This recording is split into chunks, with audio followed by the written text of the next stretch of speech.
Hi guys, it's Mrs. Jewell. We're going to go ahead and read chapter 14 today. I'm realizing we are way more than halfway through this book, so you really want to start listening for how our big conflicts are going to be resolved. Chapter 14, $57.16. That's all Abby and I could scrounge up, and 51 bucks of it was hers. I would have had more if I hadn't bought new skateboard trunks the first week of vacation. You think it's going to buy enough? Abby asked on the way to the store. It'll have to do, I said. I didn't know the exact size of the Coral Queen's holding tank, but I guessed it carried a couple 100 gallons of waste.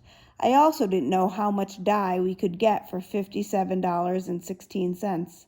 Abby led me to the aisle where the food coloring was displayed. Blue won't work, right? No, that wouldn't show up, I agreed, scanning the shelves. What do they use this stuff for anyway? Frosting, desserts, all kinds of goodies. Do they make an orange? No, but here's fuchsia, Abby said. What? That's how it's pronounced, Noah. Fuchsia. I had no idea what fuchsia was, but it sounded like something you wouldn't want to step in. It's a hot reddish purple, Abby explained. Perfect for Operation Royal Flush. That was the code name for our secret mission to nail Dusty Muleman. We decided to use food coloring gel instead of laundry dye because the gel wasn't made with chemicals that would harm the sea life. Even better, it was highly concentrated, which meant that a small amount would dye a lot of poopy water. The plastic bottles were little, though, holding only an ounce. There was only one container of fuchsia on the shelf, so we asked a stock boy to go find more. How many you want, he asked. Bring us all you've got, I said. When we got to the cash register, the checkout lady gave us the skunk eye as she tallied up the total. What in the world, she said, arching an eyebrow, would you kids be doing with 34 bottles of food coloring? Abby smiled sweetly. We're baking a birthday cake, she said. Oh, is that right? A very big birthday cake, my sister added, and a very purple one, I see, the checkout lady said, handing us the bag of bottles. On the way home, I kept looking behind us to see if we were being followed by the old pirate geezer. I couldn't stop wondering who he was and how he knew us. Abby said he was probably a gnarly old mate from one of the sport fishing boats, or maybe a bridge person who'd seen us around the island and overheard us calling each other by name. Whoever he was, I kept my eyes peeled. As we turned the corner of our street, someone called out to us. It was Bull, of all people, standing in front of the house. He waved as we rode up, though Abby and I were too suspicious to wave back. I hopped off my bike and asked, "What's up?" Bull seemed edgy and uncomfortable. I could see Abby's teeth marks on his left ear, which was still puffy and crinkled. He cleared his throat about 5 times before he finally spoke. I just came over to say I was sorry," he said. "Real sorry." I set the grocery bag full of dye bottles on the sidewalk. My sister stood behind me and said, "Is this some kind of sick joke?" "No way." Bull shook his head forcefully. "I'm righteously sorry for everything, dude." He was looking straight at me. "All the times me and Jasper hassled you. It was wrong, okay? Bogus and wrong." "What's going on, Bull?" "Nothing. Why you ask me that?" Because all of a sudden you're Mr. Huggy Bear. It's very weird. Come on, Underwood. Can't the dude say he's sorry and be real? What's the problem?" Bull was getting frustrated, and I didn't want to push him too far. "Okay, we're cool," I said. "You say you're sorry, I believe you." "Excellent." "I don't believe you," Abby cut in. "Either you're faking it or you've had a total personality transplant." Bull's long, dull face pinched in confusion. "What do you mean by that? What kind of transplant, you say?" "Never mind," I said. "What about Jasper Jr.? "Oh, yeah, I almost forgot. He's sorry, too." "Really? Then where is he?" Bull hitched his shoulders. Dark half-moons of sweat had appeared in the armpits of his faded Harley-Davidson t-shirt. "He couldn't come, but he wanted me to tell you it won't never happen again," Bull said. "We won't beat on you no more." "That's nice. Next you'll be sending me flowers." Naturally, Bull didn't catch on that I was being sarcastic. I'd really like to hear Jasper Jr.'s apology in person, I said. That chance, mumbled my sister. She picked up the grocery bag and lugged it inside the house. But Bull just stood there, sweating through his shirt and staring down at his enormous bare feet. It sounds strange, but I felt sort of sorry for the guy. He'd quit school and left the Keys to be a big baseball star. But here he was, back on the rock, bagging groceries and hanging out with losers like Jasper Jr. Come on, man, tell the truth, I said, though it wasn't in Bull's nature. He looked up slowly. Underwood, who's the freaky old man? The guy in the woods. Just a friend, I said, thinking, a friend and total stranger. Where'd he get that wicked bad scar on his face? He doesn't talk about it, I said, hoping that Bull would think I was tight with the pirate guy. Thing is, Bull said, he told me and Jasper too. Well, he told us to tell you we was sorry for what we done to you and your little sister. He was real clear on that, Bull said. But when it come time, Jasper just flat wouldn't do it. He said he didn't care what some crazy old bush rat told him. What else did the old man in the woods say? I asked. Bull turned and checked over his shoulder, his eyes moving up and down the street. He said not to screw up again. He said he'll be hanging close and don't never forget it. Bull's visit finally made sense. He'd come to apologize because he was terrified not to. You'll tell him, won't you, Underwood? Tell him I stopped over and said I was sorry. When you see him again, I mean. Sure, Bull, when I see him again, though I wondered if I ever would. After lunch, my sister and I headed for Shelley's place to deliver the food dye and review our plan. Even though she came to the door wearing the nappy pink robe and carrying a plastic razor, we could tell that she was in better shape than the day before. She waved us inside and cheerfully resumed shaving her legs at the kitchen sink, a procedure I'd never witnessed so up close and personal. The way Shelley did it wasn't quite as glamorous as in TV commercials. Whenever she nicked herself, she'd cuss like a biker and wipe away the blood with her pinky. Abby watched in fascination, but I felt kind of weird, so I turned away and pretended to be enchanted by the scummy aquarium. I could hear the razor blades scraping across Shelley's skin as she said, So, we're good to go? What about Billy Babcock? I asked. Don't worry, I got that all figured out. But I was worried. If Billy was at the Coast Guard station when the sewage spill was reported, he'd tip off Dusty Muleman right away.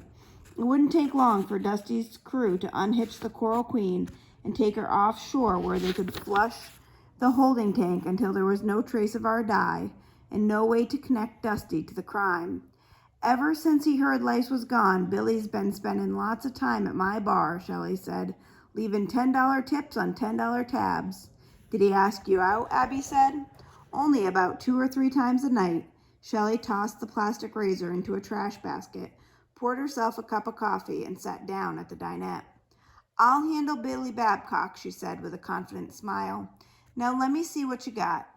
Abby gave her the grocery bag containing the bottles of coloring gel. Shelley peeked inside and said, Those are puny little suckers. Sure they'll do the job? Well, it's concentrated, I started to explain. I know it's concentrated, Noah. I've baked a few treats in my time. Abby told her that we'd bought out the store. 34 bottles, is that okay? No problem, Shelley said. I've got a purse big enough to carry a Honda Civic.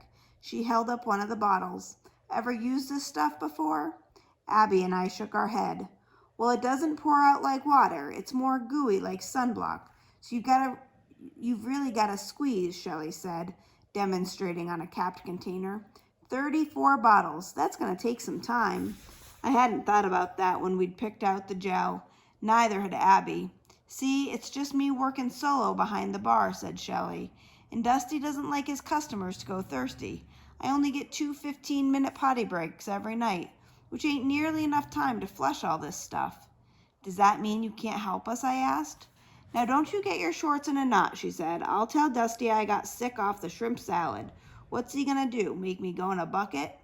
Isn't there a head near the bar? I asked. Abby poked me. A what? A toilet, I explained. On ships, they're called heads. Shelley told us that the Coral Queen had 3 sets, 1 fore, 1 aft, and 1 in the wheelhouse, which is out of the question. It's only for the casino manager and the crew. But aren't you part of the crew? Abby said. No, sweetie, I'm a bartender. They make me tinkle with the civilians. The more I heard, the more worried I got. The longer that Shelley was away from the bar, the greater the risk that Dusty or one of his goons would go searching for her. Other things could go wrong, too. What if the toilet she was using malfunctioned or got clogged? I decided on a slight change of plan. You'll need some backup on board, I said. I'll take half the dye and flush it from a different head. Shelley tossed her head. Oh, no, you don't, James Bond, Jr. It's too hairy. Just find me a place to hide. There's got to be somewhere safe. Hello, what about me? Abby interjected. Together, Shelley and I turned and said, No way. You don't bring me along, I'll rat you out to Dad and Mom, my sister declared. I swear to God, Noah. She wasn't joking either. The veins in her scrawny neck were popping out. She was so ticked off. You couldn't do this without me, she said. If it wasn't for my $51, you wouldn't have enough dye to color a bird bath. I couldn't argue with that. This is getting way too complicated, Shelley said, slurping at her coffee. Look, we're only going to get one chance at Dusty, I said, so we'd better do it right. Shelley shot me a doubtful look. If you two brats get caught, we won't, Abby cut it. But if you do, we'll never mention your name, I said. That's a promise. Double promise, said Abby. Shelley sighed. I must be out of my mind. It was almost 5:30 when Mr. Shine dropped off my parents at the house. They'd spent the afternoon at the courthouse working out the final settlement of the Coral Queen case. Dusty Muleman had agreed not to prosecute my father for scuttling the casino boat, and in exchange, Dad had promised to pay back Dusty's insurance company for the cost of refloating the thing, cleaning it up, and fixing the diesels. The bill must have been super expensive because the judge gave my father 5 whole years to pay it off. He also made Dad swear not to say anything bad about Dusty on TV, in the newspapers, or anywhere in public. So much for the First Amendment, my father griped as we sat down to dinner. Might as well walk around with a cork in my mouth. The important thing is it's over, Mom said. Now maybe our lives can get back to normal. I didn't dare look at Abby for fear of cluing my mother that we were up to something. Dad was too bummed out to notice. Everybody in the county thinks I'm crazy anyway, he said sourly. Who cares what everybody thinks, I said. And who cares if you're crazy, Abby piped up, as long as it's a good crazy. She meant that as a compliment, and my father seemed to take it that way. It's unholy what Dusty is doing. A crime against nature, Dad went on. Know what he deserves? He deserves to be. Pain, that's enough, my mother said sternly. Someday he'll get exactly what he deserves. What goes around comes around. Dad snorted. If only. Mom's right, Abby said. Dusty can't get away with this stuff forever. My sister played it perfectly straight. She's a slick little actress. Someday they're going to bust him cold. Don't worry, she said. Dad looked at her fondly and said, Let's hope you're right. But we could tell he didn't believe that Dusty Muleman would ever be caught. My mother said, Noah, we need you to stay home with Abby tomorrow night. What for? I tried to sound annoyed, but I was really excited. This was the golden chance that my sister and I needed. Your dad and I are going out for dinner and a movie, Mom said. Woohoo, a hot date, teased Abby. We're celebrating your father's new job.